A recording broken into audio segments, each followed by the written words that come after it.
तर आदल्या रात्री मी आणि पप्पा गेलो फर्निचरच्या दुकानात सोफा बघायला. कारण जो सोफा आम्ही घेतला होता तो खूपच मोठा झाला होता. कारण घरात खूप अडचण करत होतं.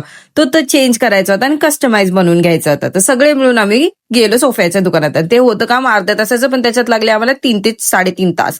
आणि मग सकाळी सकाळी दोघांनी मिळून जिम गाठली आणि दोघांनी मिळून वर्कआउट मस्तपैकी केलं. आणि अशा प्रकारे आम्ही 2 तास जिम मध्ये घातले.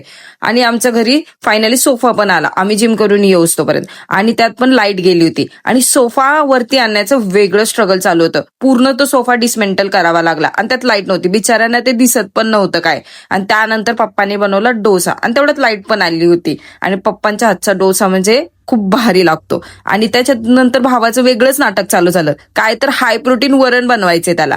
म्हटलं बनव बाबा, आता काय आयतं भेटतंय म्हटल्यानंतर हाय प्रोटीन काय लो प्रोटीन काय सगळंच चालतंय. मग काय शेफ सारखं सगळं मटेरियल रेडी करून ठेवलं आणि शायनिंग मारत मारत कसं वरण बनवत होता.